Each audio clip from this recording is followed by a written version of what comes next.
David Lombardi comes to us courtesy of The Athletic. Good to see you out there at 49er camp yesterday. David, as always, all over all things Niners. And today is a huge day, Brock Purdy Day, as he returns to the party. But, David, first off, thank you for coming on. How you doing, man? Great. How are you? We're fantastic. Maybe a little bit of an odd place to start because we were just having a conversation that is very much sort of off to the side of Brock Purdy. There's been what I would call more talk about QB4 than the norm at an NFL camp. Kyle Shanahan, in the last 48 hours, has sent out a lot of compliments to Brandon Allen. I don't think he can end up on the practice squad. He's too good. So if we all agree that Brock's got a roster spot, I firmly believe that Sam's got a roster spot. How does Brandon Allen get a spot on this roster? Why is Kyle giving him so much time? Brandon Allen? Yes, Brandon Allen. Like, why is QB4 getting this kind of discussion and this kind of reps?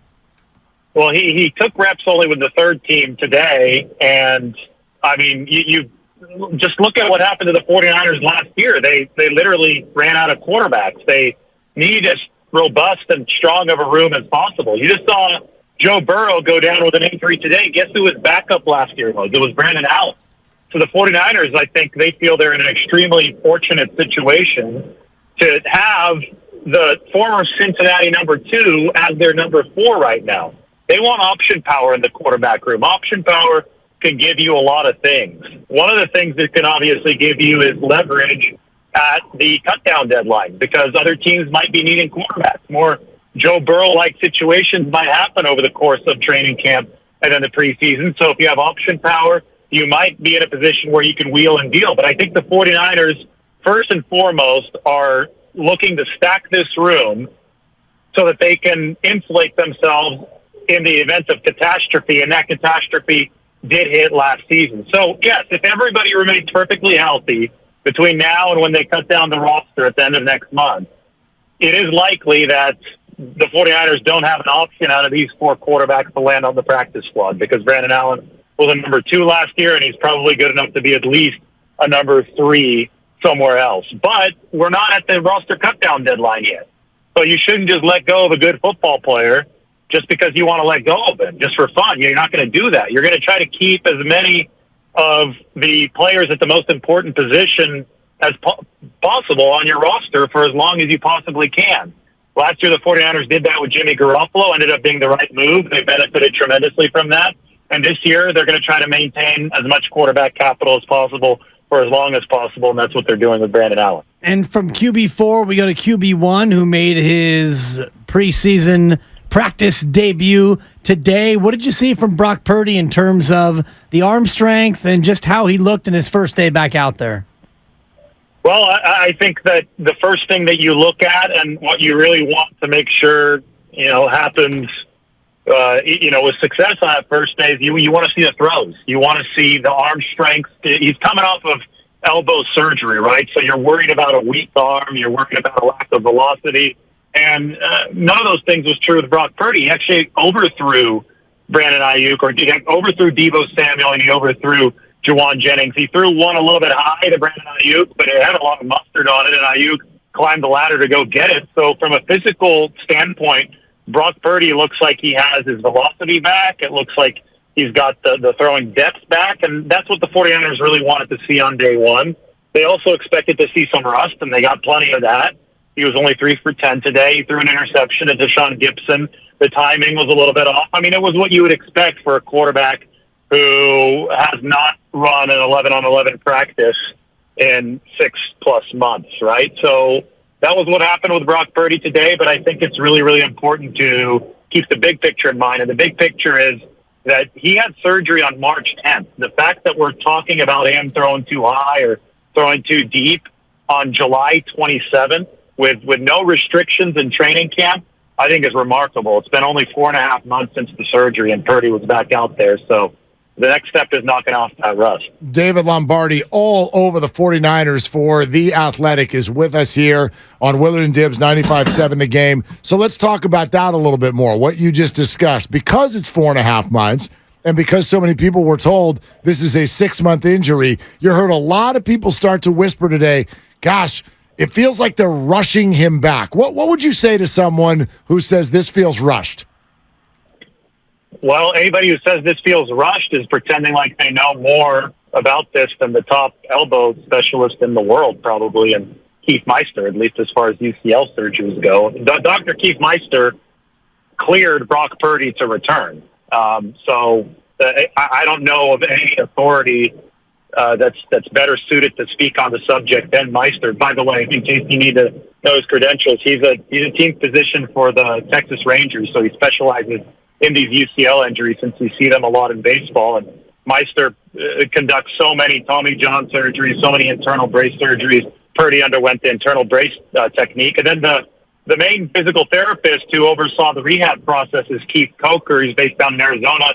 He's also familiar with this through the MLB with all these pitchers. So between Keith Meister and Keith Coker, you have two guys who cleared Brock Purdy fully. The 49ers are actually slow playing this in relation to everything else. The 49ers have said, even though this guy's fully cleared, we're going to give him every third day off from throwing. We're going to take what he was doing during his rehab, and we're going to extend that into the first 2 weeks of training camp just to play it safe. So I think, anybody saying that this is a rush back for Brock Purdy, that sounds like a really emotional judgment that's not tethered in reality, because the truth of the matter is the 49ers are slow playing this after Purdy's been cleared by a very renowned doctor. So with the 2 on and the 1 off schedule being intact, I'm assuming that means tomorrow he's going to be a go to throw and then off Saturday. Does that mean on Sunday, if they're fully padded up, that Brock Purdy will be out there? Or is there a sense that once we get to padded physicality portion of training camp that they still might slow play him more? I think that the schedule is going to revolve around Brock Purdy's schedule. So since Saturday is a day off for both the 49ers and for Purdy because it's the third day, then I think he should be back out there Sunday. So we'll see him Sunday and Monday. Monday is the first day with pads on for the 49ers. And then presumably if the schedule continues for Purdy, we'll see Trey Lance and Sam Darnold splitting the first team reps on Tuesday, right? And then Brock Purdy will be back on Wednesday with the 49ers. Well, Wednesday's a day off again, right? So then it'll be Thursday, Friday, and that leads almost into the joint practices with the Raiders, which are the following week, starting on August 10th. And there's a little parallel path here between Purdy and Jimmy Garoppolo, which I find interesting because Garoppolo was recently fully cleared from the foot injury that he suffered with the 49ers, and he's working back into playing 100% of the time for the Raiders in practice, and same thing is happening with Purdy. So we'll probably see both of the 49ers' most recent starting quarterbacks on the practice field in Vegas, which should be a spectacle. David Lombardi, The Athletic, is with us. I'm not concerned about this Nick Bosa thing at all, but what do you think's going on here? What is the plan for him? Well, I mean, Nick is in a situation where it's not Nick, really. It's his representation. Brian Ayrault is running the show right now. I think if you talk to Nick Bosa, he's somebody that loves being out on the football field. He wants to be in the facility, but from a business standpoint, that's what this is. His stock has never been hotter than it is right now. Nick Bosa is the reigning defensive player of the year. He's got a chance to become the highest paid defensive player ever. You want to make sure that you cash out with the best possible contract when it is your time to negotiate a new one, and obviously Nick Bosa is in that window, and the 49ers on the other side have to be very, very deliberate about this because they just can't award a contract that is not carefully crafted to fit into their salary cap plans. They already have over $270 million of liability on the books for 2024, and Bosa's contract is only going to increase that number. So if you look at that in terms of what the salary cap might be, it was $225 million this year. The NFL has all these new media deals, like YouTube and Amazon Prime, all that good stuff. That's going to really increase the salary cap by a lot in all likelihood this next year. but it probably won't increase to 270 or 280 million, which is what the 49ers already own in 2024. So they're going to have to really maneuver, and every dollar has to count to the 49ers. It really matters at this point so that they can keep this team and this roster sustainable in 2024 and beyond. So that's why this deal has taken a while, because the 49ers have to play hardball. Bosa has every right to play hardball. One could argue that he should be playing hardball right now. And ultimately, these deadlines do create action, and I think there is action happening right now. Negotiations are happening right now, but they're not hard deadlines. Last year, Deebo Samuel held in because they couldn't forgive his fines last year. The rules for Deebo Samuel were different, and he didn't sign until day 6 of training camp, right? So we're not even at that point yet with Nick Bosa, and I assume that this deadline is going to create enough action to see a contract signed at some point here during training camp. David Lombardi here on 95.7 The Game. You mentioned the liability that they have next year, and that's counting Brandon Aiyuk and the fifth-year option at $14.1 million.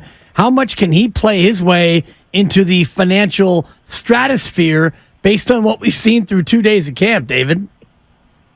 Well, the 49ers, I think, have a relatively simple formula, but it's served them well as they've built this roster, and it goes as follows. If you're an A-list player that the 49ers have drafted and developed under this regime, and I say under this regime because they obviously traded DeForest Buckner away. I thought that was an exceptional circumstance. But if you're an A-lister that this regime has developed, they're going to pay you. They're going to want to keep you around. Right now, they're determining whether or not Brandon Aiyuk is a true A-list player, and it's really trending in that direction. He put up a 1,000-yard receiving season in 2022. To me, it seems that he's uncoverable in training camp. I think he's been the biggest star so far out there for the 49ers. And if he, in the midst of, it's a crowded offense. It's not easy to get targets in this offense. You have to stand out because there are a lot of other good options. If he's able to deliver another 1,000-yard season in 2023, then I think Brandon Aiyuk is going to be in that A-list caliber, and I think he's going to be a guy that the 49ers are going to want to pay. And the formula, it's like surfing a wave because that salary cap gets bigger and bigger every year. So theoretically, you can afford to pay more and more A-listers. But you've got to make sure that those A-listers are, A, all producing for you, even as they get a little bit older, and B, you have to make sure that the other positions are taken care of on a cost-efficient basis. So paying Aiyuk, if it gets to that point, and I think it's trending in that direction for the 49ers, is going to be really reliant on them getting production out of their draft picks, getting production out of their bargain bin free agents, because that's how you afford to pay guys like Nick Bosa, guys like Brandon Aiyuk, guys like Deebo Samuel, in consecutive seasons. David, I've heard you talk a lot about that formula. Homegrown, if you produce, you're going to get your next contract. I hear so many people say, yeah, if they do that with Brandon, they're going to have to trade Deebo. Do you think there's financial room in the wide receiver room for both? I think there is, but I think that the 49ers have to keep on surfing the wave as effectively as they have in recent years. And by that, I mean you have to continue getting extraordinary production from lower round draft picks, because lower round draft picks are cheaper than first round draft picks. You have to continue developing veterans who might not have played so well elsewhere. You have to continue yielding really good production out of them when they're on your roster. A great example was Arden Key a couple years ago, right? Because those veterans that he picked up off the bargain bin, you're only going to be paying them $1 to $2 million. But if you're getting $5 to $6 million worth of production out of them, that's real cost efficiency. And the 49ers have been able to do that because their coaching staff has done a great job with those types of players, and their scouting department has found the players that fit with what the coaching staff is trying to do. So if the 49ers continue seeing spots 10 to 53 on their roster, if they continue seeing them deliver the kind of production they've delivered over the past 6 or 7 years, well, then they're going to be able to afford to pay the superstars. They're going to be able to afford to grow that core of star players to around 10 players, which was what, paying Brandon Aiyuk would do. And does it become even more of a spotlight on Christian McCaffrey and his health because he's on the hook for 2 more years at bigger money than most running backs are now getting? Is it critical for McCaffrey to stay healthy or possibly become a cap casualty at some point? Well, yeah, I think that's the case for everyone, right? In the NFL, especially once you pass the guaranteed portions of your deal, and Christian McCaffrey is past that. If you stop producing due to injury or whatever other reason, a team, especially one that's up against the cap like the 49ers in 2024, is going to have to take a long, hard look at your contract. Last year, though, Christian McCaffrey was one of the most valuable players in football. Might have been the most valuable player on the 49ers. I mean, the way that offense transformed after he joined them, it's really, it's funny because we're talking about all these debates surrounding pay and the running back position. Christian McCaffrey is, he's one of a kind. He's a receiver on top of a running back, and he impacts the offense. And, last year, if you looked at the metrics, he impacted the offense as much as a good quarterback would impact the offense. So the 49ers right now believe, and they're right in believing this, that they're getting Christian McCaffrey in a bargain. You're right, though. If he gets hurt or if his production declines, all of a sudden it might not look like so much of a bargain. So it is a year-by-year thing in the NFL. David, great stuff, man. Great to see you yesterday. I know we'll be talking to you more throughout the season. Awesome, guys. It was great. Great seeing both of you out of practice and looking forward to whenever you guys can make it back down there. Yep. Thanks, it's David. coming soon. Absolutely. There he is, David Lombardi, The Athletic, on the 49ers situation.